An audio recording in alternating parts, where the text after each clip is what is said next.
Super Saravana stores.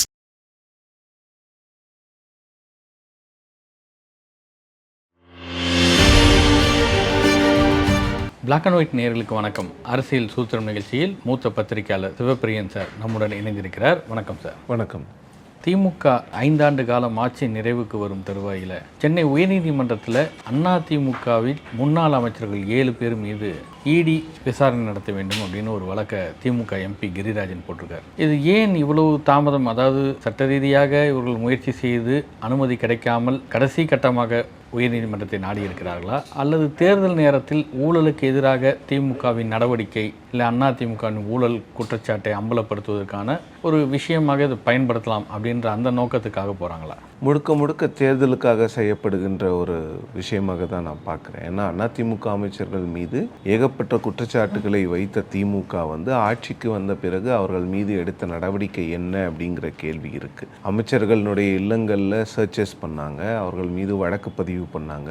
ஆனால் எந்த வழக்கு பதிவும் அந்த எஃப்ஐஆர்லேருந்து சார்ஜ் ஷீட் வரைக்கும் கூட யார் மேலேயும் போகல. அப்படி ஒரு 5 வருடத்தில் உங்களால் அந்த ஊழல் குற்றச்சாட்டுகளை நிரூபிக்க முடியவில்லை என்றால் தேர்தலுக்கு நெருக்கத்தில் நீங்கள் உயர்நீதிமன்றத்தை நாடி இது போன்ற வழக்குகளில் நீங்கள் நடவடிக்கை எடுங்கன்னு கேட்பது முழுக்க முழுக்க ஒரு பொலிட்டிக்கல் மூவாக தான் நான் பார்க்குறேன். இதுக்கு மேலே இதில் வேறு எதுவும் இல்லை. அது மட்டும் இல்லாமல் அதிமுக இப்போது திமுகவினுடைய அமைச்சரான திரு KN நேரு மீது அவர்கள் மீது ஏற்கனவே இடி ஒரு டாசியர் ஸ்டேட் கவர்மெண்ட்டுக்கு அமைச்சிருக்காங்க. அந்த டாசியரை பேஸ் பண்ணி ஒரு எஃப்ஐஆர் ஃபைல் பண்ணுங்கன்னு சொல்லிட்டு அதிமுகவினுடைய வழக்கறிஞர் திரு இன்பதுரை அவர்கள் அதிமுகவினுடைய ராஜ்யசபா உறுப்பினரும் கூட அவர் கோர்ட்டில் கேட்டு ஒரு ஆர்டர் வாங்கியிருக்காங்க. அந்த மாதிரி ஒரு ஆர்டர் வாங்கி அதிமுக அமைச்சர்களும் குற்றவாளிகள் தான், அவர்கள் மீதும் வழக்குகள் இருக்குதுன்னு சொல்கிறதுக்காக செய்யப்பட்டிருக்கிறதே தவிர இதில் ஒன்றும் பெரிய ஒரு பப்ளிக் இன்ட்ரெஸ்ட் மாதிரி மக்களுக்காக செய்யப்படுகின்ற விஷயம் மாதிரி தெரியல. ஏன்னா இந்த 5 ஆண்டுகள் தமிழ்நாட்டினுடைய அதிகாரம் அனைத்தும் அவர்களிடம்தான் இருந்தது. அவர்கள்கிட்ட இருக்கும் பொழுது டிவிஏசி 7 அமைச்சர்கள் மீதோ 8 அமைச்சர்கள் மீதோ ரெய்டு போனாங்க. அதெல்லாம் என்ன ஆச்சு அப்படிங்கிற கேள்வி இருக்குல்ல. அந்த கேள்விகள்லாம் நீங்கள் ரெய்டு போயிட்டு எஃப்ஐஆர் மட்டும் ஃபைல் பண்ணிவிட்டு எஃப்ஐஆருக்கு அப்புறம் நீங்கள் அடுத்த கட்ட நடவடிக்கை எடுக்காமல் 5 வருடம் தேர்தலுக்காக காத்திருந்து விட்டு இப்போ தேர்தலுக்கு ஒரு 5 வாரத்துக்கு முன்னால் நீங்கள் போய் இவங்களெல்லாம் பண்ணுங்கன்னும் போது அப்போ அவங்க எங்கள் அமைச்சர் ஒருவர் மீது எஃப்ஐஆர் வாங்கிட்டாங்க, நாங்கள் ஒரு 4 எஃப்ஐஆர் வாங்குகிறோம் அப்படிங்கிறது மாதிரியே தவிர நான் ஏற்கனவே சொன்ன மாதிரி ஒரு பப்ளிக் இன்ட்ரெஸ்ட்டோ ஒரு மக்களுக்கான ஒரு பாலிட்டிக்ஸாக இதை நான் பார்க்கல. தேர்தல் அரசியலுக்காக ஒரு பிரச்சாரத்திற்காக ஒரு குற்றச்சாட்டை, நீங்கள் ஒரு குற்றச்சாட்டை வைத்தால் நான் ஒரு குற்றச்சாட்டை வைக்கிறேன், ஒரு பதிலுக்கு பதில் அப்படின்ற அந்த கண்ணோட்டம் மட்டும்தான் இருக்குதுன்னா மக்கள்கிட்ட அது வெளிப்படையாக தெரியும்ல. ஏன் 5 ஆண்டுகள் இருந்துட்டு ஊழலுக்கு எதிராக ஒரு நடவடிக்கையும் இல்லை அப்படின்றது? ஆமாம் சார், அதுதான் திமுக ஏன் பண்ணலைன்னு தெரில. ஏன்னா கடந்த 2021ஆம் ஆண்டு தேர்தலுக்கு ஒரு 3 மாதங்களுக்கு முன்னால் அன்றைய எதிர்க்கட்சி தலைவர் இன்றைய முதலமைச்சர் கவர்னர் அவர்களை சந்தித்து விட்டு ஒரு 12 அமைச்சர்களுக்கு மேல் ஒரு பெரிய சார்ஜ் ஷீட் மாதிரி ஒன்று கொடுத்துட்டு இதெல்லாம் மீது ஆளுநர் பன்வாரிலால் புரோஹித் அவர்கள் நடவடிக்கை எடுக்க வேண்டும் அப்படின்னு சொன்னார். அது மட்டும் இல்லாமல் அதை மிகப்பெரிய ஒரு மீடியா ஸ்பெக்டக்கிளாக மாற்றினார். அதற்கு பதிலளித்த எடப்பாடி பழனிசாமி அவர்கள் அன்றைய முதலமைச்சர் நேருக்கு நேர் விவாதத்திற்கு எதிர்க்கட்சி தலைவர் தயாரான்னு கேட்டார். ஆனால் அன்றைக்கு எதிர்க்கட்சி தலைவர் திரு ஸ்டாலின் அவர்கள் இல்லை, விவாதம் நான் பண்ண வரேன், நீங்கள் கவர்னர்கிட்ட போயிட்டு எங்கள் மீதெல்லாம் நடவடிக்கை எடுக்கலாம் முகாந்திரம் இருந்தால்னு சொல்லிட்டு வாங்க, சொன்ன பிறகு நான் எடுக்கிறேன். இவ்வளவு பெரிய விவாதம் நடந்தது. ஆனால் ஆட்சிக்கு வந்த பிறகு யார் மீதும் எந்த நடவடிக்கையும் கிடையாது. ஒரு ரெய்டு அனுப்பிச்சதோட சரி, அந்த அமைச்சர்கள் மீது ஒரு எஃப்ஐஆர் போட்டதோட சரி, அதுக்கப்புறம் அந்த வழக்கில் எந்த ஒரு முன்னேற்றமும் இல்லாத ஒரு நேரத்தில் நீங்கள் எலெக்ஷனுக்கு நெருக்கத்தில் பண்ணும்போது அதை மக்கள் நிச்சயமாக கண்டுபிடிப்பாங்க. 5 வருஷம் நீங்கள் தானே ஆட்சியில் இருந்தீங்க, வேற யாராவது ஆட்சியில் இருந்தாங்களான்னு கேட்பாங்க. ஊழல் ரீதியாக இந்த தேர்தலில் 2026 இவங்க முன்னாடி தேர்தல் வாக்குறுதி சொன்னது போல் எதுவும் சொல்ல முடியாது புதிதாக. அதுதான் இப்போ திமுக கூட்டணியில் இந்த சீட் ஷேரிங்கில் இன்னும் பிரச்சனைகள் இழுத்து கொண்டு தான் போகும். அதாவது திருமாவளவன் 10 சீட்டு கேட்பதாக தகவல் சொல்கிறாங்க. மார்க்சிஸ்ட் கம்யூனிஸ்ட் 8 தொகுதி வேண்டும் கேட்குறாங்க. இப்போ இந்திய கம்யூனிஸ்ட் வரைக்கும் அன்னைக்கே முடிய போகிறது இழுத்து தான் இன்றைக்கி செட்டில் ஆகிருக்குது. திருமாவளவன், மார்க்சிஸ்ட் கம்யூனிஸ்ட், தேமுதிக இன்னும் எப்படி ஹேண்டில் பண்ணுவாங்க திமுக? அதை திமுகவை பொறுத்த வரைக்கும் அவங்க அலையன்ஸை எக்ஸ்பேண்ட் பண்ணணும்னு முடிவு பண்ணிட்டாங்க.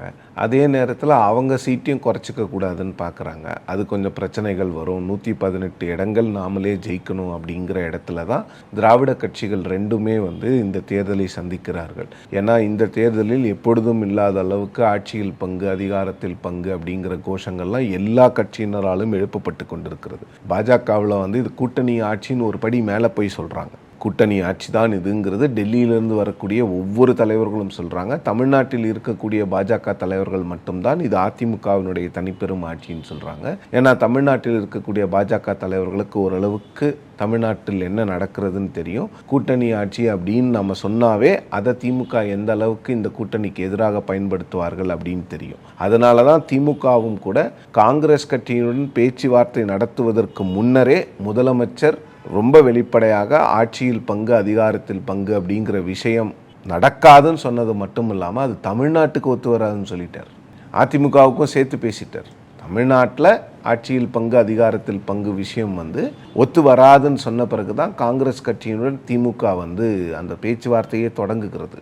திராவிட கட்சிகள் 2 பேருக்குமே வந்து 170 இடங்களுக்கு குறையாமல் நிற்கணும். அப்போ என்ன பண்ணுறாங்கன்னா, இந்த கூட்டணி கட்சியினர்கிட்ட இருந்து 1-2 சீட்டு வாங்க முடியுமான்னு பார்த்து வாங்குறாங்க. காங்கிரஸுக்கு 3 சீட்டு கொடுத்தது வந்து மற்ற கூட்டணி கட்சியினருக்கு வந்து ஒரு பெரும் அதில் வந்து ஒரு பெரிய இன்ட்ரெஸ்ட்டோ இல்லை பெரிய ஒரு நல்லெண்ணமோ இல்லை. அவங்க என்னன்னா எங்களுக்கு கொடுங்க, அவங்களுக்கு கொடுத்ததை பற்றி நாங்கள் எதுவும் கேட்கல, ஆனால் எங்களுக்கு ஏன் கொடுக்க மாட்டேங்கிறீங்கிறது ரொம்ப ரொம்ப நியாயமான ஒரு கேள்வி. இன்னொன்று, இடதுசாரிகள் அமைப்பை சார்ந்தவர்கள் 12 பேர், 4 பேர் எம்எல்ஏ இருக்காங்க.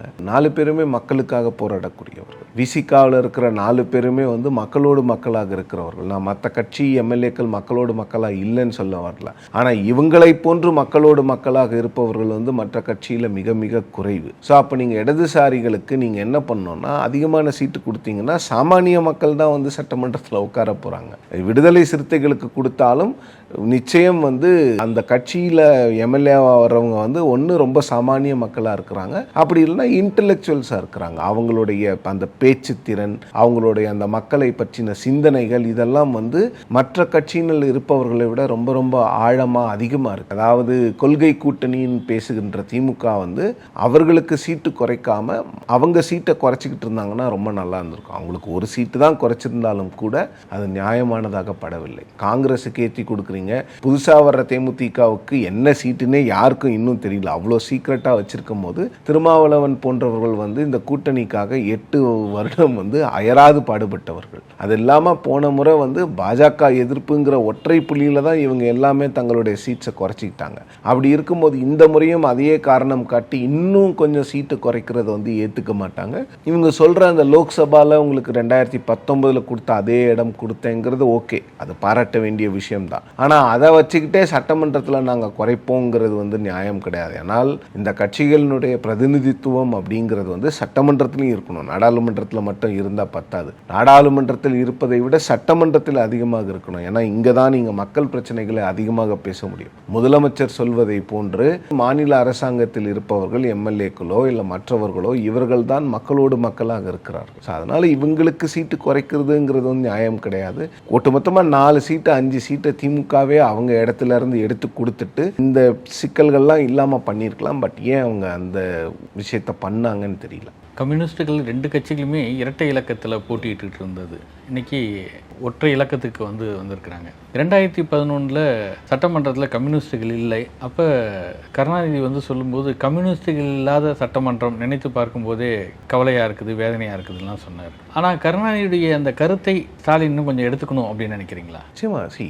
கருணாநிதி அவர்கள் சொன்னது மட்டும் இல்லை, இங்கே நான் ஏற்கனவே முதல்ல சொல்லிட்டேன், சாமானியர்களை சட்டமன்றத்துக்கு அனுப்புவது இந்த 2-3 கட்சி தான். திமுகவில் 160 பேருக்கு 170 பேருக்கு சீட்டு கொடுத்தாங்கன்னா அதில் எத்தனை சாமானியர்களுக்கு அவங்க கொடுக்குறாங்க? இதுவரைக்கும் பதவி பார்க்காதவங்க, இல்லை இன்னைக்கு திருத்துறைப்பூண்டி சட்டமன்ற உறுப்பினர் இன்னமும் குடிசை வீட்டில் வாழ்ந்து கொண்டிருக்கிறாருன்னு நினைக்கிறேன். இன்னமும் அவங்க மனைவி 100 நாள் வேலை திட்டத்துக்கு போயிட்டு இருக்கிறாங்க. அந்த மாதிரி நேர்மையான நியாயமான கிட்டத்தட்ட ஒரு சாமானியர்களுடைய வாழ்க்கை வாழ்பவங்க எத்தனை பேர் மற்ற கட்சியில் இருக்கிறாங்கங்கிற கேள்விதான். ஸோ அப்போ இவங்க அவங்களுக்கான எண்ணிக்கைகளை குறைக்கக்கூடாது அப்படிங்கிறது மட்டும்தான். வேற இதில் வந்து திமுகவையோ அதிமுகவையோ பழிப்பதற்கோ இல்லை அவர்கள் மீது பழி போடுவதற்கோ எதுவுமே இல்லை. ஏன்னா உங்கள் கட்சிகளில் வந்து நீங்கள் எல்லாருமே வந்து செல்வந்தர்களுக்கு கொடுக்குறீங்கன்னு சொல்ல, ஓரளவுக்கு படித்தவர்கள் இதெல்லாம் தான் கொடுக்குறாங்க. பட் ஆனால் அவங்களோட ஸ்பெண்டிங் கெப்பாசிட்டி என்ன, அவங்க இடதுசாரிகள் பேசுகின்ற பேச்சுக்களை எல்லாம் மற்ற கட்சியில் உள்ள சட்டமன்ற உறுப்பினர்கள் பேசுகிறாங்களா அப்படிங்கிற விஷயத்தை நம்ம பார்க்கணும். இன்னொன்று, சாம்சங் போன்ற ஒரு விவகாரத்தில் வந்து மற்றவங்க நினைக்கலாம் அது என்ன சாதாரண ஒரு ட்ரேட் யூனியன் தானே அப்படின்னு. ஆனால் அந்த விவகாரத்திற்காக சட்டமன்றத்துக்கு உள்ளேயும் வெளியேயும் அந்த கட்சி எவ்வளவு போராடியது அப்படிங்கிறத எல்லாரும் பார்க்க தான் பார்த்தோம். அங்கே தான் எல்லாரும் கேள்வி கேட்குறாங்க. அந்த மாதிரி ஒரு போராட்டங்களுக்கு காங்கிரஸ் எதையும் செய்யவில்லை. கவின் போன்ற அந்த கௌரவ கொலைகளில் காங்கிரஸ் கட்சியினுடைய நிலைப்பாடு என்ன, பாஜகவுக்கு எதிரான எத்தனை போராட்டங்களை காங்கிரஸ் நடத்தியதுங்கிற கேள்விகள்லாம் இருக்குது. இது காங்கிரஸுக்கு கொடுத்துட்டாங்கன்னு அவங்க கேட்கல, காங்கிரஸுக்கு கொடுத்துருக்கீங்க அந்த மாதிரி எங்களுக்கும் கொடுங்கன்னு தான் கேட்குறாங்க. இது திமுக இன்னும் கொஞ்சம் பெட்டராக ஹேண்டில் பண்ணியிருக்கலாம். அவங்களுக்கான இடங்களை குறைக்காம அவங்களுக்கான இடங்களை குறைச்சிக்கிட்டு இருக்கலாம். திமுக தன்னுடைய இடங்கள் ஒரு 5-6 இடங்களை குறைக்கிறதுனால எந்த ஒரு விஷயமும் திமுகவுக்கு நடந்து விட போதில்லை. ஸோ 175ங்கிறத 170 பண்ணிக்கிட்டு எல்லாரையும் சந்தோஷமாக வச்சுக்கிட்டு ஒரு சங்கடம் இல்லாமல் இந்த கூட்டணி பேச்சுவார்த்தைகள் நடத்தியிருக்கலாம். பட் ஆனால் எல்லாருக்குமே சங்கடம் இருக்கிறது. சங்கடத்தை மீறி தான் இந்த வெற்றியை 2021 இவங்க பெற்றாங்க. 2021 இவங்களுக்கு யாருக்குமே சந்தோஷம் இல்லாமல் தான் இவங்க போட்டிக்கு போனாங்க. பட் இந்த முறை சிபிஐ சிபிஎம்லாம் தொகுதிகளில் வந்து ரொம்ப கராராக இருப்பாங்க. எங்களுக்கு ஜெயிக்கக்கூடிய தொகுதிகளை கொடுங்கன்னு கேட்பாங்க. ஜெயிக்கிறதுக்கு வாய்ப்புகள் இல்லாத தொகுதிகளை திமுக நீங்கள் உங்களுடைய சிம்பல் வலிமையை வச்சு வெற்றி பெறுங்கன்னு சொல்கிறதுக்கான வாய்ப்புகள் இருக்கிறது. ஸோ அதை பார்க்கணும், பொறுத்திருந்து தான் பார்க்கணும். தாவேக்கால ஆதவ் அர்ஜுனா பேரம் பேசினார்கள் எங்கள் தலைவரிடம். 2.5 ஆண்டுகள் முதலமைச்சராருங்க, 90 சீட்டு கொடுக்குறோம்னா யார் பேசினாருன்னு சொல்லி அதுதான். இப்போ இந்த இடத்துல நம்ம ஒருவேளை அவர் பாஜகவை நோக்கி சொல்கிறாரா? ஏன்னா ஏற்கனவே குரான் மீது சத்தியமிட்டு பாஜகவுடன் கூட்டணி இல்லை என்றார். இப்படி பேரம் பேசுகிறார்கள். பேசும்போது அவர் சொல்றாரு, நோன்பு இருக்கிற காலத்தில் இஸ்லாமிய சகோதரர்கள் இருக்கிறீர்கள், கிறிஸ்தவர்கள் இருக்கிறீர்கள், இப்போது சொல்கிறேன் நான் பாஜகவுடன் கூட்டணி இல்லை அப்படின்றாரு. அப்ப அவர் இந்த பேரத்தை பேசியது பாஜக என்பதை தான் மறைமுகமாக வெளிப்படுத்த நினைக்கிறாரா? மறைமுகமாக வெளிப்படுத்த வேண்டிய அவசியமே இல்லை.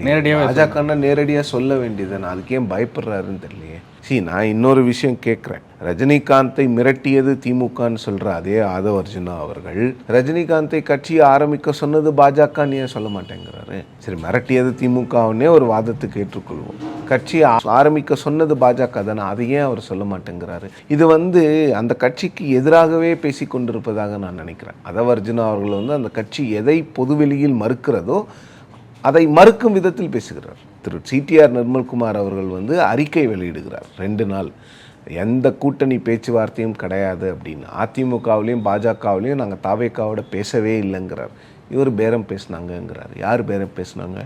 எனக்கு தெரிஞ்சு பாஜகவை தான் அவர் குறிக்கிறாருன்னு நினைக்கிறேன். ஏன்னா எந்த இடத்துல நான் சொல்கிறேன்னு பார்த்தீங்கன்னா, திமுக வந்து இவரோட கூட்டணி வைப்பதற்கான வாய்ப்புகள் இல்லை. 90 சீட்டு கொடுத்துட்டு 90 சீட்டு இவருக்கு கொடுக்குற இடத்துலையும் திமுக இல்லை.